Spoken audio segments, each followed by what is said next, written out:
Hey everyone, Odds here. Welcome back to the channel for another game of Mechabellum. Today we are up against Tungdil, who is currently rank 7 in the Season 5 MAG1 tournament, but also a previous, I believe it was Captain's Cup League MAG1 champion. So an incredibly strong player, one of the strongest players in the entire game. And so we have our work cut out for us. This game's going to be very difficult, to say the least.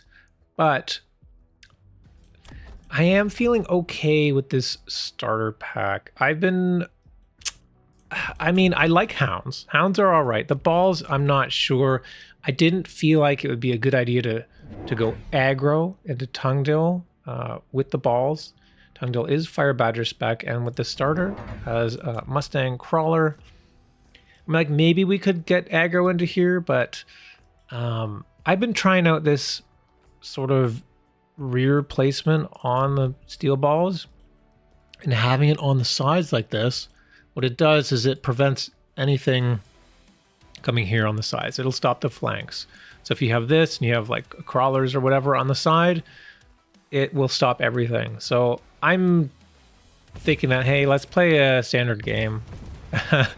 There's no one else better in the world to play a game like this against than Tungdil, so we're going to go for it.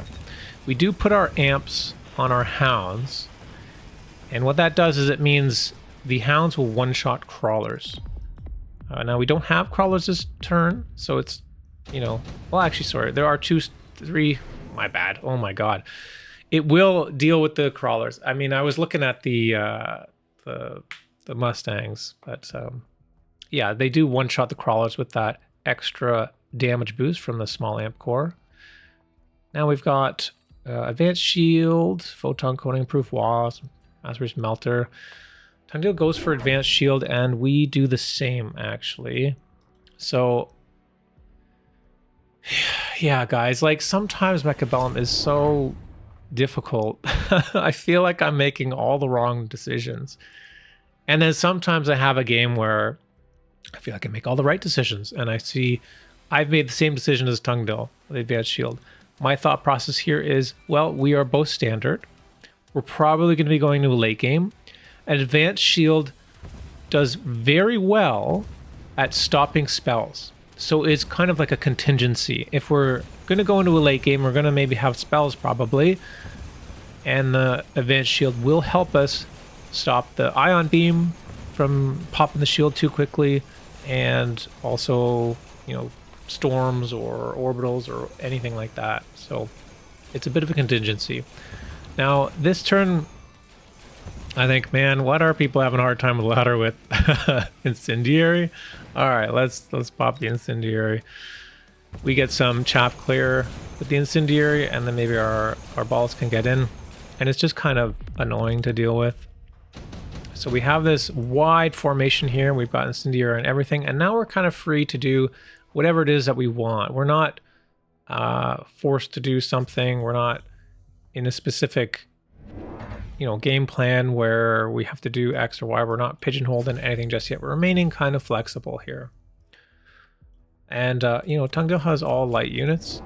So another reason why we went for the incendiary. And, maybe we can bait out the missile interceptor on the Mustang, which, costs 200, but then it makes all the rest of the Mustang stuff more expensive. And honestly, I don't like Mustangs. So like, if we can force them to take tech that they don't want, that's great.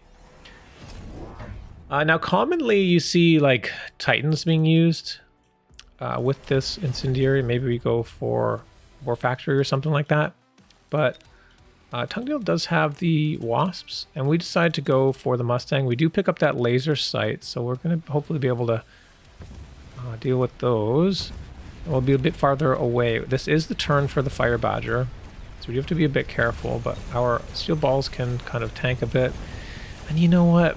Man, I have damage sharing on my steel balls. I've had it there since we did the work build challenge like many weeks ago, but like, honestly, I'm considering like I should probably put armor back on. I think armor would be good, especially in this sort of Fire Badger meta. Fire badgers, if you're been living under a rock, they've been really, really strong. They're just insane chaff clear now.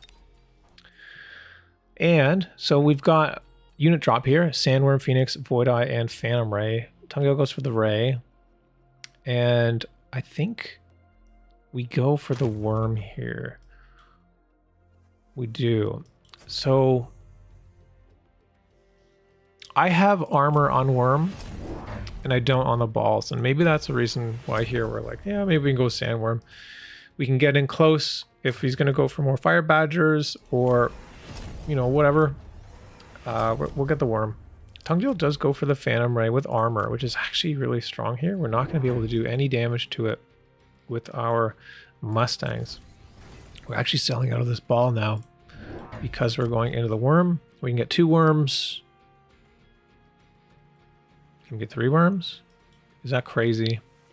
We're going to place them into the middle here. Keeping the worms in a pack is kind of important. Like you can play them separate and use them as a tank if you have a strong main army. But our army is just like, you know, a mishmash of stuff. We don't really have a whole lot of high damage units or anything.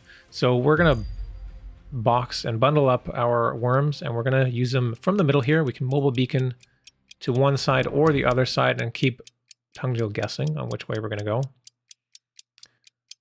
So we're going to do that, and we are taking the Hound with us too. So here we go, Sandworm up. Let's zoom in a bit. Sorry guys on mobile, I know I zoom out a lot. Sorry. I have a very big monitor here and I apologize. Maybe I should limit the zoom out. Make it a bit easier. Yeah, so we have worms going in on the left. They do get good shots. Tungdil has chosen the Arclight as a chaff clear. It's selling out of that Fire Badger. And we're losing on the right. Left side, I mean, we're losing too. We just can't deal with these Phantom Rays with our Mustangs. So even though maybe our Sandworm can push through, they just tank so much, and you saw our Mustangs were just kind of locked onto them the whole round. So this is actually kind of devastating for us here. This was a turn we were hoping to get a surprise little win from. Doesn't end up working out. Good play from Tungdil. Now we got a few more cards offered. Subsidized ball, advanced targeting, advanced defense, advanced offense. I mean, there's an argument that maybe one of these would be a good play. In standard with advanced targeting, Tungdil choosing that, it's like, it's pretty good. We've really got to think about this. Calculate our money here. Do we want to go in more into worms? Do we want, like, what do we want to do? What's our game plan? How are we going to stop these armored rays? Do we want... Oh, we go for advanced offensive tactics. Okay. So, yeah, right, I remember. So the thought here is, if we can get our Mustang damage above the threshold, which is 60, right? Armor block 60 damage.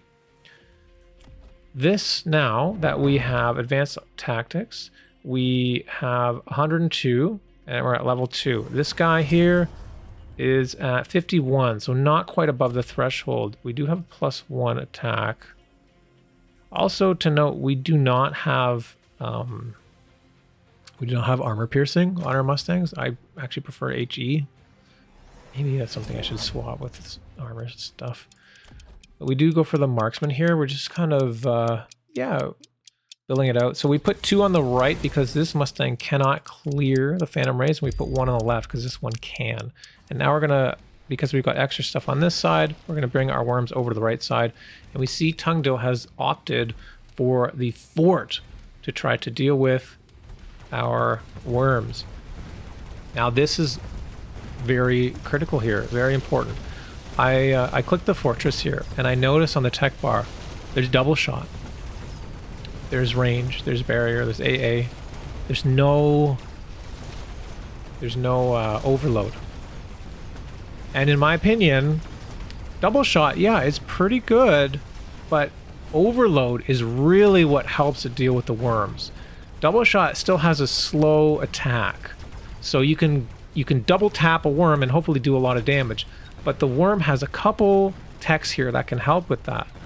Obviously armor is maybe not what we want because double tap is going to be very strong. But replicate is very good.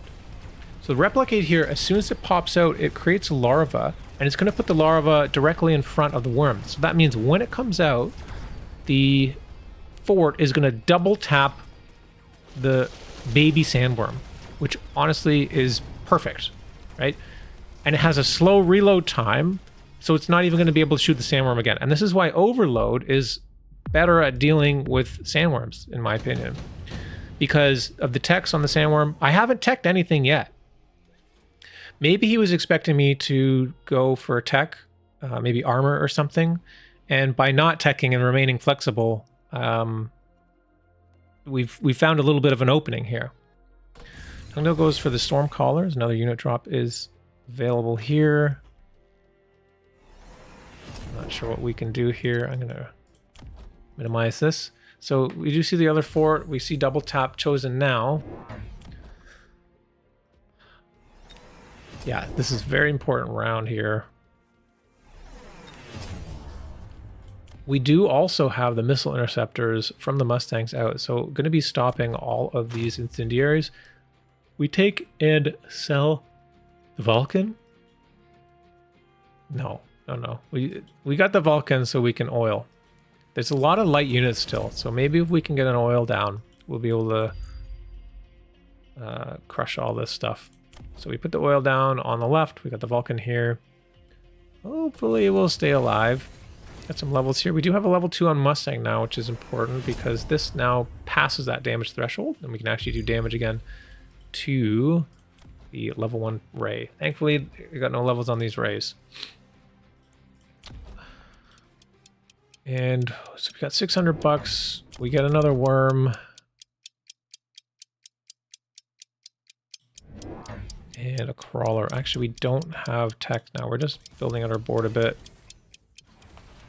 But now we see double shot is teched. So now we can react to this.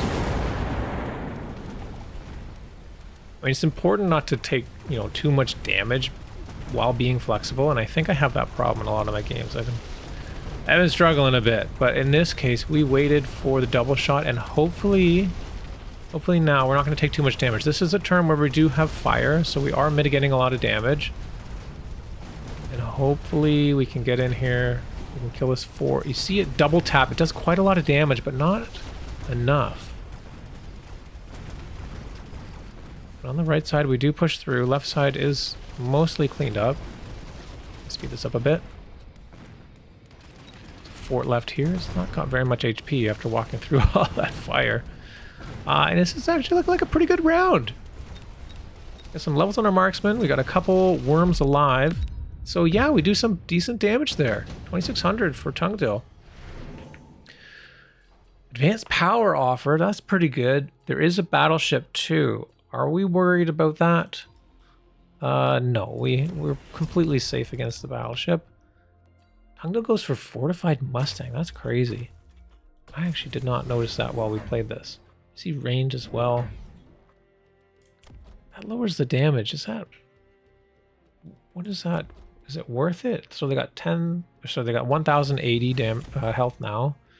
And we do, with level 2, just under that. So actually, they are going to take an extra shot from the level 2 hounds, even though they're down a level. So interesting breakpoint there. Tungdil goes for some more forts now. And in this case, yeah, we sold out of that Vulcan. Now we can afford some level 2 sandworms, because I think my sandworms are going to scale more quickly and better than the fortresses. I don't think they can do enough damage. So we're going all in now. We're saying, you know what? If this is your response to the sandworm, I don't think you can take it. Let's go all in. We're going to get our replicate down. So that's going to help tank some of those shots from the fortress. And we're going to go in on the right side again. Besides the fortress, there's not a lot of damage here to kill these sandworms. So there we go, 5 sandworms on the board, and we do have advanced power system and high mobility. I missiled here, but I forgot that the Mustangs have missile interceptor. So we go in now. We do have level 3 Mustang here. Right side. Worms are getting good targeting. Kill that fort, actually. And then this fort goes down. Our left side is falling, though. But we can get that tower. It's going to slow things down. And the worms are coming in. Whoa, we lose a tower. But does it matter? Little baby worm here. See, look, it takes 2 shots from that double shot. Double tapped. Worm pops out in front of the baby, and it has to shoot the baby. And the big worm stays alive. We get that tower, we kill that fort, and we are just crushing through now. Oh my god, look at all these worms. Oh baby, tons of damage there. Wow, and we get some levels. It's very good for us. Overlord might be an out for Tungdil, but we do have those marksmen already. We are prepared for air. So we are covering a bunch of cases here. The Scorpion is chosen. We chose it as well and sell it. Tungdil choosing to keep it. Level 3 Scorp does quite a lot of damage and can kind of AoE and might be able to also hit the main worm as well as the baby worm that comes out. But now, here we go. Here's the play. Now we go to the left side. We've also picked up Mech Dev, still another cheap tech. So now when the sandworm dies, if it dies, which I am expecting, you know, there has to be some kind of response here, right, to kill the worm. And we're going to pop some baby worms as well. So just lots of annoying targets to deal with. Worms can get in, hopefully. We've got 5. We don't need to make any more, I don't believe. And what are our outs now? Okay. Our outs are, you know, wasps maybe. We have not a lot of anti-air. Like we have the marksman, which is single target. We had a couple of these Mustangs, but really there's also a lot of small targets here. And I'm worried that we don't really have chaff clear. We've got some of these hounds. They have no upgrades on them besides incendiary, which is being countered. And we need a way to kill all of the chaff and all these light units. And rather than going for, you know, some AoE like arc light or something like that, we actually just build more level 2 Mustangs, and we have only +1, but this should help clear up all the stuff that the worms can get stuck on. Worms pop up. We are going in, beginning on the left side, pushing through. This worm gets some nice hits. Oh my god, there's so many. And look at that. This one's targeted, but is it going to die? It does die, and then some extra worms come out, which actually die right away. So maybe that's that double tap. The double tap helping deal with the mech div. We do lose our tower on the right, but we take the tower on the left at the same time. Yeah, double tap. If the first tap kills the worm, the second tap will kill the babies. But yeah, we pop up here, more baby worms, tanking those shots. Oh, one worm gets locked on, but it goes down again. A couple worms popping up. We get a nice hit on that fort. There's a couple forts remaining. Are we going to be able to get this tower? Is any worm going to the tower? Little baby going to the tower. Boom, takes the tower down. Nice. And now this worm just, is it going to stay alive? It's just barely alive. Go down, go down. Yeah, it goes down. It stays alive. And with that, it's enough. We actually managed to take out Tungdil on the ladder. Oh my god, I was terrified when I saw his name come up in the loading screen. But we found the weakness, and we abused it. We went all in. We were decisive. We were flexible at the beginning. We kept our opening open, right, to see how the game can play out. And Tungdil, the mistake is the fortress here with double shot. Teching that, assuming maybe that we were going to go mech div first, but we didn't tech that round. We stayed flexible and then found out that double tap was taken, and we took replicate in order to counter that. And then with that, with not enough damage, we were able to force our way through with these sandworms and buy enough time to do enough damage. Like when we won the rounds, like the giants do tons and tons of damage, right? I don't play giants a whole lot. I need to play them more because I feel like when I play, you know, aggressively or something like that, you know, they add up the damage quite a lot, and they put a timer on the opponent. So Tungdil was kind of forced to make a decision without a whole lot of life to spare on how to deal with these worms. And once already into the fort, paid 200 to unlock it, gets the double tap, kind of locked into that. Kind of difficult to pivot away into something else that could help, like War Factory or something like that, because all this money was already invested into the fortress. Scorpion does a hell of a lot of damage, though, by the way. Like, that was a very good deployment to keep. Yeah, hope you guys enjoyed that game. That was quite a lot of fun. Also, I'm realizing this tower here is level 1. We could have like a, you know, a Stormcaller cheese or something that would really throw us off, but maybe I'll need to try to make sure I can put something here next time. That's the weakness of this here when we're playing all behind the towers. All right, guys, let me know what you think down in the comments below. Like, subscribe, all that stuff. Appreciate you, and I will see you next time.